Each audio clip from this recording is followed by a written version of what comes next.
मेरा नाम सक्षम डोबरियाल है। ये एनआरएक्स नॉलेज चैनल है जहाँ पर मैं हमेशा की तरह बातें करता हूँ ड्रग्स के बारे में, हमेशा आपको ड्रग के बारे में जानकारी देता रहता हूँ। तो एक सब्सक्राइबर थे, मुझे उनका नाम सिमरन था मेरे ख्याल से, उन्होंने बहुत रिक्वेस्ट की थी, ठीक है। बहुत तो क्या मतलब आजकल जो मैं कमेंट्स आ रहे थे उस पर काफ़ी वीडियोस बना रहा हूँ, ठीक है। बहुत सारे ऐसे कमेंट्स थे जो मैंने पहले भी आए थे पर मैंने उन पर वीडियो नहीं बनाई थी, लेकिन अब रेगुलरली वीडियो बना रहा हूँ। तो उसी के साथ साथ क्या बोलते हैं, मैं अपनी उनके जो भी उनकी रिक्वेस्ट थी उन पे वीडियोस बना रहा हूँ। तो उन्होंने एक ड्रग के ऊपर उन्होंने वीडियो बनाने के लिए मुझे कहा था, उन्होंने कहा था ज़ैपीज़ नाम के एक ड्रग के ऊपर वीडियो बनाइए। जिस ज़ैपीज़ नाम का जो ड्रग है उसके ऊपर प्लीज़ एक वीडियो बना दीजिए। ज़ैपीज़ नाम का जो ड्रग था मैंने उसके बारे में देखा, मुझे पहले लगा कि ज़ोपिक्लोन है, ठीक है, जो कि नॉन बेंजोडाइज़पीन होती है, बट ये बेंजोडाइज़पीन ही निकली, पर ये निकला क्लोनाज़ेपाम। तो हम उसके बारे में थोड़ा बात करेंगे, ठीक है। वैसे तो मैं किसी और चीज़ पे वीडियो बना रहा था क्या बोलते हैं अपने चैनल पे कोई और नार्कोटिक ड्रग पे, बट मैंने बोला कि इसको बना देते हैं क्योंकि मैं भी काफ़ी शॉर्टली काम हो भी जाएगा और मैं भी अपने कुछ काम में फंसा हुआ था। तो उनके ऊपर कहा था उन्होंने रिक्वेस्ट करके, तो उसी पे मैंने वीडियो बनाई है, वो है क्लोनाज़ेपाम के ऊपर। ये पूरी वीडियो क्लोनाज़ेपाम के ऊपर है। क्लोनाज़ेपाम क्या होता है उसके बारे में बात करेंगे, क्लोनाज़ेपाम की हिस्ट्री के बारे में बात करेंगे, क्लोनाज़ेपाम के साइड इफेक्ट्स के बारे में बात करेंगे, क्लोनाज़ेपाम की chemistry, mechanism, uses, dosages, side effect, जो भी मैंने आपको अभी बोला था, ठीक है, केमिकल टेस्ट और शेड्यूल के बारे में बात करेंगे। और क्लोनाज़ेपाम क्या होता है, तो पूरी की पूरी चीज़ें तो इसमें रहेंगी और कुछ एडिशनल बातें भी हम क्लोनाज़ेपाम के बारे में कर देते हैं, ठीक है। तो स्टार्ट करते हैं क्लोनाज़ेपाम ड्रग के बारे में। ये वही ड्रग है जिन्होंने रिक्वेस्टेड बोला था कि उस ड्रग पे बना देना। क्या नाम बताया था उन्होंने? ज़ैपीज़ नाम पे ड्रग पे बनाया था। ज़ैपीज़ 0.5 mg उन्होंने डोजेज बताया था। तो ज़ैपीज़ के बारे में बात करेंगे, ठीक है। ये ज़ैपीज़ जो है ये ब्रांड नेम है, लेकिन उसके अंदर जो सॉल्ट है, जो केमिकल है, वो क्लोनाज़ेपाम है, ठीक है। इतनी बात मैं आपको बता दूं। स्टार्ट करते हैं वीडियो क्लोनाज़ेपाम के ऊपर।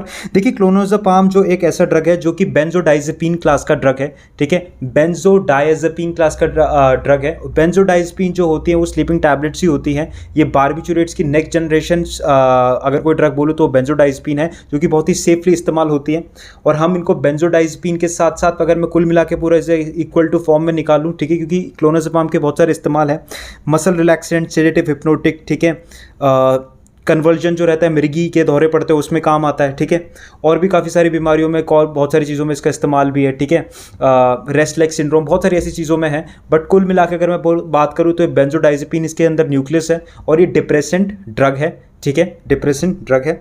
मार्केटेड में, जैसे मैंने आपको बताया कि इसको अगर मैं बोलूँ मार्केट में, तो मार्केट में इसके ना ब्रांड नेम आते हैं, क्योंकि इस ड्रग को बिल्कुल ही क्या करा जा रखा है, बिल्कुल एक तरह से कंट्रोल लीगलाइज कर रखा है, ठीक है। कंट्रोल लीगलाइज बिल्कुल प्रिस्क्रिप्शन पे लिखा जाता है, जिनको जो भी बीमारी रहती है उस हिसाब से, ठीक है, जो भी मानसिक तनाव की बीमारी जो भी रह सकता है।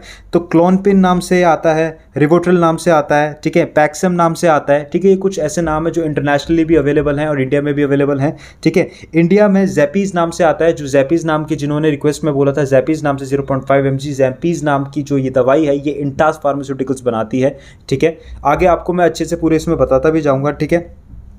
और क्या बोलते हैं, काल्मनिर्स नाम से भी आता है, वो एकॉस्टिस नाम का कुछ फार्मास्यूटिकल कंपनी है, वो उससे बनाती है, ठीक है। तो कुल मिलाकर अगर मैं बात करूँ तो ये एंटी डिप्रेसेंट ड्रग है, जिसके बहुत सारे फायदे भी हैं, ठीक है। एंटी डिप्रेसेंट ही चाहे स्लीपिंग टैबलेट्स है, जिन्हें हम बेंजोडाइज़ेपीन कहते हैं, जिसके एक पर्टिकुलर डोज पे ये अलग अलग काम कर रही है। एंटी कन्वल्सेंट काम कर रही है, एंटी एंजाइटी काम कर रही है, ये सब चीज़ों के अंदर। तो आई होप मेरे को आपको मैंने बात समझा दी है, ठीक है। एकदम से बिल्कुल ही ऐसा नहीं है कि बेहोश हो जाएगा इंसान, इसकी एक पर्टिकुलर डोजेज है, उसको इसमें डिवाइड कर रखा है, ठीक है। और हम इसे डिप्रेसेंट क्लास के ड्रग में डालेंगे, डिप्रेसेंट ड्रग है, ठीक है। हिस्ट्री के बारे में बात करते हैं क्लोनाज़ेपाम के बारे में। क्लोनाज़ेपाम को सबसे पहले अगर मैं बोलूँ कि किसने पेटेंट किया है तो अर्ली 1960 मतलब 1960 के दशक में इसको करा था। एक ऑस्ट्रो हंगरी क्या होते हैं हंगरियन साइंटिस्ट है जो अमेरिका बॉर्न थे, ठीक है। उनका नाम था लियो स्टर्नबैक। लियो स्टर्नबैक के जो बहुत सारे उसके कलीग्स थे, जो उसके साथ के लोग थे, ठीक है, उसी फार्मास्यूटिकल कंपनी में जिसका नाम हॉफमैन ला रोचे है, ठीक है। एक स्विस कंपनी है, ठीक है, जो स्टैब्लिशमेंट है जिसका यूएस में भी है, ठीक है। इन्होंने इसको 1960 में पेटेंट कराया था, ठीक है। और इसको US FDA, United states and food drug administration ने 1975 में कहा कि इस ड्रग को जल्दी से स्टार्ट कर दो, हमने इसको अप्रूव कर दिया गया है। और इसको सबसे पहले जो ट्रीटमेंट में इस्तेमाल करा था वो पैनिक डिसऑर्डर्स में क्या था, ये जो ऐसे झटपटाहट, एंजाइटी, टेंशन में इंसान एकदम से आ जाता है, उसमें इसको ट्रीटमेंट कराया गया कि इसमें बीमारी में ट्रीटमेंट करने। धीरे धीरे करके जो अलग अलग मिर्गी के टाइप्स थे उसमें इसको इस्तेमाल करना स्टार्ट करा गया, अलग अलग, जैसे कि मैंने बताया था फोकल एपिलेप्सी, पार्शियल एपिलेप्सी, ये जो कन्वर्जन्स रहते हैं ऐसे करके, तो इस चीज़ में इसका इस्तेमाल करना स्टार्ट कर दिया गया था और काफ़ी अच्छा ये काम कर रहा था। बहुत ज़्यादा इसका ऐसे इस्तेमाल रहा, बहुत ऐसी चीज़ें रही, लेकिन काफ़ी टाइम तक आने के बाद ये भी देखा गया कि इस ड्रग का बहुत ज़्यादा लोग क्या कर रहे हैं, रिक्रिएशनल पर्पसेस से इस्तेमाल कर रहे हैं। और ये जो ड्रग है ये बहुत ज़्यादा प्रचलित होने लग जाता है यूथ के अंदर, क्योंकि इसका बहुत ज़्यादा एक्शन जो है वो सिमिलर है गाबा पे। और गाबा मैंने आपको बताया कि ऐसा न्यूरोट्रांसमीटर होता है जो रिलैक्स करता है, ये शराब पीने पे भी एक्टिवेट हो जाता है। तो काफ़ी हद तक लोग थे कि इसको बिना प्रिस्क्राइब मैनर पे भी इसको क्या बोलते हैं उठा रहे थे, इसका इस्तेमाल करे जा रहे थे। ठीक है, उनका कोई इस पर कोई चाहे उनको बीमारी हो या ना हो, अपने को रिलैक्सेशन और एक तरह से रिक्रिएशनल पर्पसेस के लिए इस्तेमाल कर रहे थे, और इनसे उनको आदत पड़ जा रही थी। तो ऐसी चीज़ें होना स्टार्ट हो गई थी। तो इस कारण उस वहाँ पर क्या हुआ कि अमेरिका में और पूरे वर्ल्ड में अगर मैं बोलूँ मोस्ट ऑफ द जगह पे इसे शेड्यूल 4 के अंदर रखा गया ना, स्टार्ट कर दिया गया। ठीक है, तो कुल मिला के एक छोटी सी हिस्ट्री थी, छोटा सा एक इतिहास था क्लोनाज़ेपाम के बारे में। ठीक है, हम इसके बारे में बात करते हैं, इसके स्ट्रक्चर के बारे में।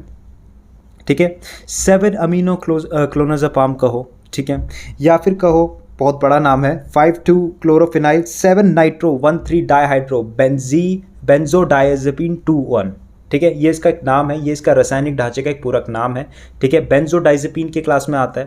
मैंने बेंजोडाइजेपिन के ऊपर कोई सेपरेट वीडियो तो नहीं बनाई है, लेकिन बेंजोडाइजेपिन के ऊपर मैंने रूफलिन के ऊपर, रोहेपनॉल के ऊपर वीडियो बनाई है।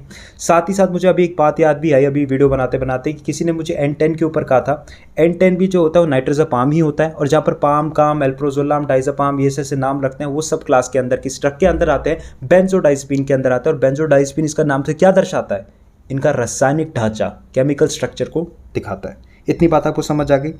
कड़वे होते हैं टेस्ट में। ठीक है, टैबलेट फॉर्म में आते हैं, डिसइंटीग्रेटेड टैबलेट, सबलिंगुलर टैबलेट जो कि जीभ से एब्जॉर्ब हो जाती है। पिक्चरों में देखा होगा हार्ट अटैक आ रहा होता है, ऐसे रहते हैं, जीभ से एब्जॉर्ब हो जाती है। सबलिंगुलर जो नसें रहती है वो सीधा डायरेक्टली खून में, वेन्स के अंदर ट्रांसफर, वेन्स जो रहती है वो सीधा खून के अंदर इसको ट्रांसफर कर देते हैं। आईवी रूट में अवेलेबल होता है, इंजेक्शन फॉर्म में होता है, बट मोस्टली हम यहाँ पर जो बात करेंगे वो हमारी ओरल टैबलेट्स के बारे में यहाँ पर ज़्यादातर बातें रहेंगी। ठीक है, मैंने ऐसी ऐसी चीज़ें बता दी। कुछ इसके डोजेज के बारे में बात करेंगे। इसकी जो डोजेज आते हैं वो पॉइंट से शुरू होते हैं, मतलब 0 पॉइंट बहुत ही लेस डोजेज से आते हैं, जिसमें मैं बात करूंगा कि 0.5 mg 0.25 डोज बहुत ही कम डोजेज है। अलग अलग डोजेज में भी आते हैं, 0.125 डोज के भी आते हैं, बट इनका जो 0 पॉइंट का डोज है वो इक्विवेलेंट है एक स्ट्रॉन्ग, मेरे ख्याल से डाइज़ेपाम के डोज के बराबर, इसलिए इसको पॉइंट डोज के अंदर रखा जाता है।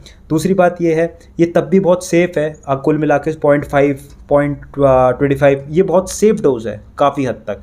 ये स्लो डोज में बोलूँगा। इसका स्ट्रॉन्ग डोज अगर मैं बात करूँ तो 1 mg से लेके 2 mg तक आता है। ठीक है, इवन 0.0 मिलीग्राम भी बहुत स्ट्रॉन्ग हो सकता है। तो 1 mg और 2 mg तो काफ़ी ज़्यादा स्ट्रॉन्ग होते ही हैं। ठीक है, बट वेरी स्ट्रॉन्ग मैं इसको डोजेज कहूँगा। ठीक है, ये रहेगा। काफ़ी ठीक है बोल रहा हूँ, अभी आया था मेरे पापा भी बोल रहे थे ठीक है बोल रहा है, और वीडियोस में ऐसे रहता है। तो देखो यार, ठीक है का ना एक आ ही जाता है, ठीक है, बोलते बोलते थोड़ी हम भी गलती कर देते हैं, बट बात ये कि मैं थोड़ा सा समझाने के पर्पस में रखता हूँ। ठीक है, और थोड़ी मेरे को टीचिंग पसंद भी है, ऐसे बात करते करते जैसे मैं करता रहता हूँ, तो मैं ये बीच में आ ही जाता है, तो थोड़ा सा इग्नोर ही कर ले। ठीक है, एडिक्शन लाइबिलिटी की अगर मैं बात करूँ तो काफ़ी हद तक इसकी एडिक्शन लाइबिलिटी है, नशे का आदि, वो भी साइकोलॉजिकल ज़्यादा है। ठीक है, साइकोलॉजिकल ज़्यादा है, और मॉडरेटली आपको फिजिकल डिपेंडेंस दे सकता है। ठीक है, साइकोलॉजिकल मॉडरेट की अगर मैं दोनों को मिला के बात करूँ तो इसकी मीडियम एडिक्शन लाइबिलिटी, अगर लो से लेके हाई तक अगर दोनों में देखो, साइकोलॉजिकल और फिजिकल, तो उसमें से मीडियम एडिक्शन लाइबिलिटी में रखेंगे। एज वेल एज बेंजोडाइजेपिन की क्लास में ये लॉन्ग एक्टिंग है, बट मैं इसको मीडियम लॉन्ग एक्टिंग में रखूँगा, जो कि बीच के मध्य से थोड़ा ज़्यादा तक में अगर स्टार्ट हो रहा है तो उसकी क्लास में हम इसको रखेंगे। ठीक है, मैकेनिज्मली कैसे काम करता है ज़रा इसके बारे में जान लीजिए। ठीक है, इसके क्या क्या रहता है मैकेनिज्मली। ठीक है, जो मैंने अभी तक बातें की वो आई होप आपको समझ आ रही हो। असलियत में क्या है, ये गाबा पे जाके एक्टिवेट कर, गाबा पे डायरेक्टली एक्टिवेट तो नहीं, पर गाबा को एक तरह से बढ़ा देता है। ठीक है, गाबा पे जाके गाबा को डायरेक्टली तो नहीं, इनडायरेक्टली एक्टिवेट कर देता है। गाबा का ट्रांसमिशन बॉडी के अंदर ज़्यादा बढ़ा देता है, जिससे इंसान की बॉडी में जब गाबा की नर्व सिग्नल होगा, जो उसके बहुत सारे न्यूरॉन्स एकदम से फायर हो रहे थे, सीधा जा रहे धूम झूम झूम, वो थोड़े स्लो डाउन हो जाएंगे और इंसान काफ़ी रिलैक्स फील करेगा। अगर इंसान की बॉडी में सिर्फ गाबा जो है, गाबा नहीं है और न्यूरॉन्स ऐसे ही फायर हो रहे, डोपामिन ये सब चीज़ें, तो एक बहुत बड़ी दिक्कत ये आ जाएगी कि इंसान काम नहीं रहेगा और हाइपर एक्साइटेबिलिटी स्टेट में आएगा। बहुत ज़्यादा न्यूरॉन की फायरिंग होने से, मतलब firing in the sense Tej neuron जा रहे हैं, तो इंसान को कन्वर्जन होने के चांसेस, मिर्गी पड़ने के चांसेस हैं, और उससे बहुत ज़्यादा क्या होगा, एकदम से स्टिमुलेंट इफेक्ट से डिप्रेशन आने के चांसेस हैं। तो उसी का गाबा को एक्टिवेट करने का, जो उसकी बॉडी में या तो कम बन रहा है या बिल्कुल बन नहीं रहा है, तो उसी की जो एंजाइम है उससे बढ़ा देता है, एक तरह से समझ लो, और फिर या रिसेप्टर पे ही थोड़ा समझ लो, ऐसे करके बढ़ा देता है। ठीक है, मुझे इसका मैकेनिज्म फुली अंडरस्टूड अभी नहीं हो पा रहा, ठीक है, ढंग से, काफ़ी ऐसे। तो गाबा को ये बढ़ा देता है, ऐसे समझ लो गाबा बढ़ा दिया तो गाबा से इंसान एकदम से रिलैक्सेशन फील करना स्टार्ट कर देता है और उसकी बॉडी काफ़ी हद तक काम हो जाती है और धीरे धीरे करके उसमें स्लीपीनेस बढ़ने लग जाती है और जो उसके न्यूरॉन्स थे बहुत ज़्यादा फायर होते हैं वो स्लो डाउन होना स्टार्ट हो जाते हैं। ठीक है, यही अगर न्यूरॉन्स बहुत ज़्यादा फायर हो गए तो आपको कन्वर्जन देंगे। तो कैसे ये आपको जो मिर्गी दे रहे हैं मैंने आपको बता दी कि कैसे मिर्गी को रोक देते हैं। या फिर आप बहुत ज़्यादा एक्साइटमेंट में आ रहे हो, ये एक्साइटमेंट आपकी फियर, कोई अननोन फियर, आपको डर लग रहा है या बहुत ज़्यादा पैनिक हो रहे हो, टेंशन में आ रहे हो, तो उसको भी काफ़ी हद तक कम कर देते हैं आपके न्यूरॉन्स की जो बिल्कुल जो सिग्नलिंग है उसको स्लो डाउन करके। ठीक है, तो बॉडी के अंदर क्या होगा, काम हो जाएगी आपकी बॉडी, आपकी एंजाइटी से आपको रिडक्शन होगी, पैनिक डिसऑर्डर में काम आएगा। ठीक है, आपको जो सीजर है मिर्गी है उससे भी काम आ जाएगा, मैंने बता दिया कैसे क्या रहता है, मिर्गी से आपको बचा लेगा। ठीक है, मसल रिलैक्सेंट के तौर पे काम करेगा। ठीक है, अल्कोहल विड्रॉल में भी ये काम करेगा। अल्कोहल विड्रॉल से कैसे, क्योंकि बहुत सारे लोगों को जब शराब नहीं मिलती वो पागल हो जाते हैं, आक्रामक हो जाते हैं, आक्रोश में आ जाते हैं, उसको क्या करेगा, ये दे देंगे तो धीरे धीरे करके वो स्लो डाउन हो जाएगा उसकी बॉडी में सिग्नलिंग, उसे नींद आ जाएगी ऐसे करके। ठीक है, ऐसी ऐसी कुछ चीज़ें हैं। ठीक है, एक्सट्रीम फियर में भी काम आता है, एगैरोफोबिया में, मैं इसकी यूज़ में भी बता रहा हूँ, एक्सट्रीम फियर में भी इसका यूज़ है। वो यूज़ क्या है, एगैरोफोबिया। ऐसे एक फोबियाज होते हैं जिसमें आपको अननोन फियर होता है कि मुझे कोई मार देगा, मैं इस भीड़ में चल रहा हूँ तो अकेला तो नहीं हूँ, मेरे को अजीब सा लग रहा है, मेरे को अजीब सा पैनिक मूवमेंट हो रही है, मैं कुछ भी कर दूंगा, इतने सारे रैंडम थॉट्स चल रहे होते हैं, तो उसमें ये ड्रग को प्रिस्क्राइब करा जाता है क्लोनाज़ेपाम को। ठीक है, एगैरोफोबिया। वो जो लिख रही थी पैनिक डिसऑर्डर में भी शायद आप, मुझे पता नहीं है कि आप एगैरोफोबिया से अगर हो तो उसके अंदर ये ड्रग आपको डॉक्टर ने तभी प्रिस्क्राइब किया था कि अननोन टाइप ऑफ फियर होता है। ठीक है, ये कहीं भी आपको हो सकता है, चलती भीड़ में हो सकता है या आपको बंद कमरे में हो सकता है, बट आपके अननोन जो मल्टीपल थॉट्स हैं वो आपको जब जकड़ लेते हैं तब ये फियर देखने को मिलता है। ठीक है, रेस्टलेस सिंड्रोम में काम आता है। बहुत ज़्यादा लोगों को रेस्टलेसनेस होती है बॉडी के अंदर, बहुत ज़्यादा लोग जो ऐसे होते हैं अपने पैर हिला रहे होते हैं, मैंने पिछली वीडियो में भी बताया था इसके बारे में, तो ऐसी चीज़ों में होता है। अब कुछ लोग इस डोज को क्या करते थे, बहुत ज़्यादा क्वांटिटी में ले लेते हैं तो उससे कुछ साइड इफेक्ट दिखते हैं। सीरियस साइड इफेक्ट की तो आगे बात करूँगा, जैसे ड्राउजीनेस हो रही है, चक्कर आ रहे होते हैं, नींद आ रही होती है, बहुत थकान महसूस होनी स्टार्ट होती है, डिप्रेशन फील होने लग जाता है। लेकिन कुछ सीरियस साइड इफेक्ट ये होते हैं कि डोज को बहुत ज़्यादा बढ़ाने के कारण एक ऐसी चीज़ देखी जाती है कि लोगों को ब्रीथिंग प्रॉब्लम होने में दिक्कत होती है, लोगों को हार्ट बीट की रेस स्टार्ट हो जाती है, हेल्यूसिनेशन होना स्टार्ट होते हैं, भ्रम होना स्टार्ट होता है, स्वॉलन हो जाते हैं lymph nodes, kind of like सूजन पड़ जाती है। ठीक है, नोजिया हो जाते हैं। कभी कभी कुछ लोगों को पता नहीं होता क्लोनाज़ेपाम, वो ऐसे ही ले लेते हैं, डॉक्टर को ये नहीं देखते कि उनका कुछ पैच टेस्ट या एलर्जिक टेस्ट करा जाए, उनको एलर्जिक रिएक्शन भी हो जाते हैं। ठीक है, उल्टी करने का मन करता है, स्टमक में क्रैम्प आना स्टार्ट होते हैं। ठीक है, दर्द आ रहा है जा रहा है, स्टमक पेन स्टार्ट हो जाता है। और कभी कभी बहुत ज़्यादा कंडीशन पे ड्रग ये नाम मिलने पे जो लोग इसके एडिक्ट हो जाते हैं और या बहुत ज़्यादा इसका मिसयूज़ कर लेते हैं कि उनके दिमाग में जो हेल्यूसिनेशन बन के उनको सुसाइडल थॉट्स भी आना स्टार्ट हो जाते हैं। ठीक है, कुछ लोगों के बारे में हम बात करेंगे जो इस ड्रग के आदी हैं। जैसे कोई अगर इस चीज़ का बहुत ज़्यादा आदी है, रिक्रिएशनल पर्पसेस के लिए इस्तेमाल कर रहा है, डॉक्टर से प्रिस्क्राइब करा नहीं है, बिना कोई बीमारी के, और इसको इस्तेमाल कर रहा है, तो क्या होंगे, सीजर होना स्टार्ट हो जाएगा।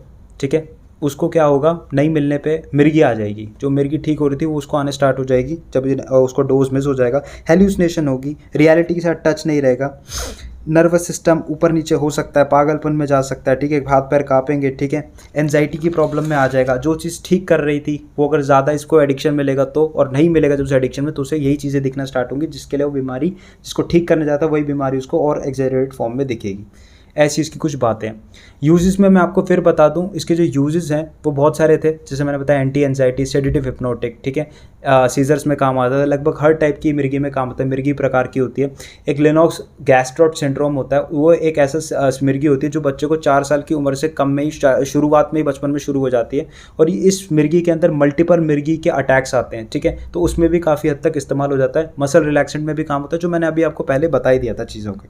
हम इसके बारे में बात करते हैं, आपको साइड इफेक्ट बता दिया, टॉक्सिसिटी के लेवल पे बता दूं, अगर क्लोनाज़ेपाम या फिर कोई भी बेंजोडाइज़ेपिन का बहुत ज़्यादा इस्तेमाल करता है, टॉक्सिक डोज में आ जाता है, वो फेंट हो जाएगा, बेहोश हो जाएगा, वो कोमा में जाने की स्थिति है। तो उस वक्त पे आईवी रूट से फ्लूमाजेनिल नाम का एक एंटीडोट है जो कि बेंजोडाइज़ेपिन का होता है। ठीक है, वो दे दें आईवी रूट से, तो काफ़ी हद तक चांसेस है कि ये जो ड्रग है ये एंटागोनिस्ट है बेंजोडाइज़ेपिन रिसेप्टर का, तो काफ़ी हद तक ये लेवल पे कम कर देगा।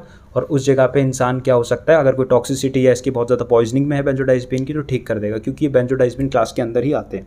कुछ ड्रग के साथ कहाँ पर नहीं देना चाहिए, अल्कोहल के साथ कभी नहीं देना चाहिए, इफेक्ट ज़्यादा बढ़ा देगा। एंटीहिस्टामिन ड्रग के साथ देंगे तो बंदे को लिथर्जी होना, मतलब थकान, नींद आना, आलस टाइप आना स्टार्ट हो जाएगा। ठीक है, ओपियोइड के साथ भी सेम है, जो कि ओपियोइड ड्रग भी रहते हैं, ठीक है। उसके साथ एंटीबायोटिक के साथ दोगे तो इसका लेवल इंक्रीज़ हो जाएगा ब्लड के अंदर।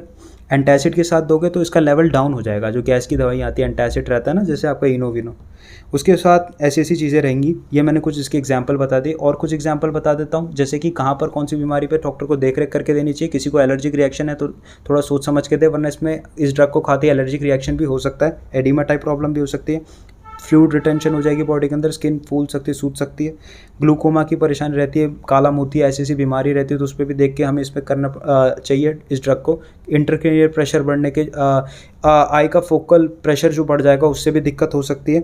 लिवर के अंदर किसी को डिजीज है तो भी देख के डॉक्टर को देना चाहिए। और कोई ड्रग का इस्तेमाल करता है, सेवन है, मतलब अल्कोहल एडिक्शन है और पता नहीं डॉक्टर को दे दिया, तो दिक्कत हो सकती है, इंसान कोमा में जा सकता है, या और कोई भी ड्रग के साथ है।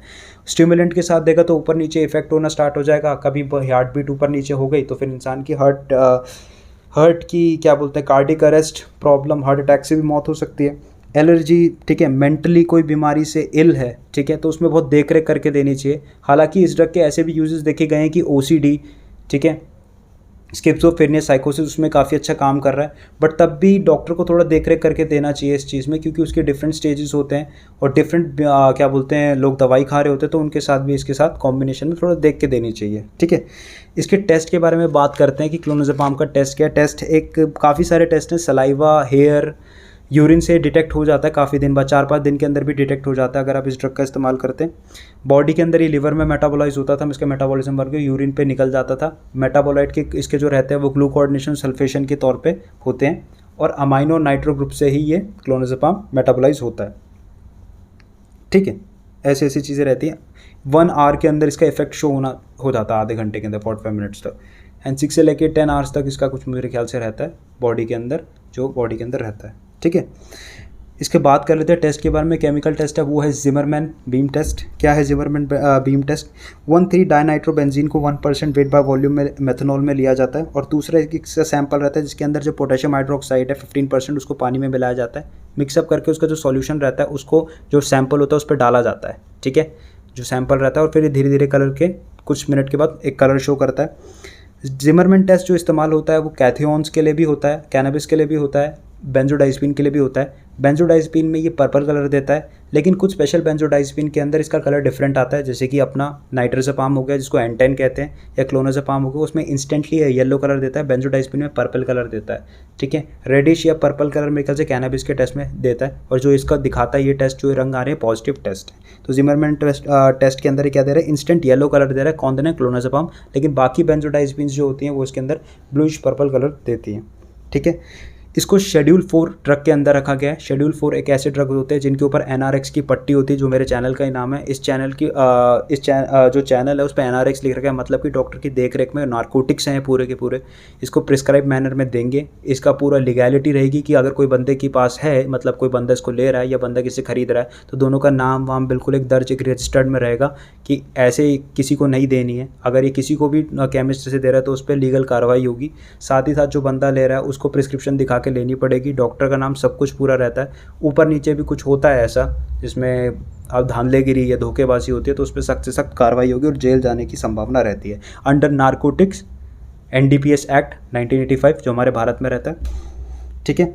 ऐसी ऐसी कुछ चीज़ें हैं, ठीक है। बात कर लेते हैं क्लोनाज़ेपाम की कुछ एडिशनल बातें जो रहती है। देखिए, क्लोनाज़ेपाम एक नेचुरल इन द सेंस मैं आपको कह रहा हूँ, बेंजोडाइज़पीन क्लास का ड्रग है, काफ़ी अच्छा ड्रग है, एंटी एंजाइटी, बहुत सारी और भी चीज़ों में काम आ रहा है, सिर्फ इंसान को काम नहीं कर रहा है, सुला नहीं रहा है स्लीपिंग टैबलेट्स की तरह, बहुत ही इसके इफेक्ट अच्छे हैं, ठीक है। एपिलेप्सी में काम आ रहा है, ठीक है, और मसल रिलैक्सेंट काम आ रहा है, रेस्टलेस लेग सिंड्रोम में काम आ रहा है, और भी इसकी काफ़ी सारे इस्तेमाल, और मे बी एज अ और एनेस्थेटिक प्रॉपर्टीज़ इसके अंदर जो है वो और भी काम आती होंगी, कुछ सर्जरी के, may be short term surgery, ऐसा भी हो सकता है, ठीक है। तो काफ़ी अच्छा ड्रग है, लेकिन ड्रग के बारे में पूरी प्रॉपर ना नॉलेज होने के कारण इंसान कभी कभी ऐसे ड्रग्स का इस्तेमाल कर लेता है जिससे उसे लगता है कि उससे अच्छा फील हो रहा है, बट वो ज़्यादा करने पे क्या होता है, जब उसको ड्रग नहीं मिलता, वो बार बार ऐसे कर रहा है और उसका डोजेज मिस हो जाता है, तो वो मैक्सिमाइज डोज पे और डोजेस ले लेता है। एक गोली खाने की जगह जो अगले दिन उसने एक और खानी थी, उसकी जगह 2-3 खा लेता है, तो उसे लगता है कि मैंने बहुत टाइम से नहीं खाई।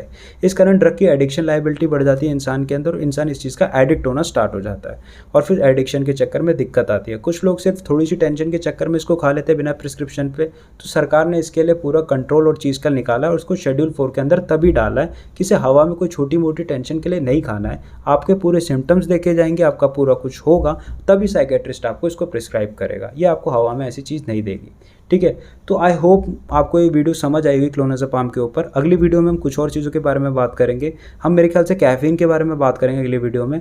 और फिर एक और किसी ने, मेरे ख्याल से कोई सिमरन नाम की थी, उन्होंने बोला था कैप्टोप्रिल के ऊपर वीडियो बनाना। मैंने उसके ऊपर इसलिए वीडियो नहीं बताई क्योंकि पहले आपको कैफीन के बारे में समझना पड़ेगा और आप एम्फेटामिन को समझ लीजिए क्योंकि इट्स अ कॉम्बिनेशन। और थैंक यू मुझे बताने के लिए, मुझे पता नहीं था इस ड्रग के बारे में, तो वो कॉम्बिनेशन है ड्रग के बारे में।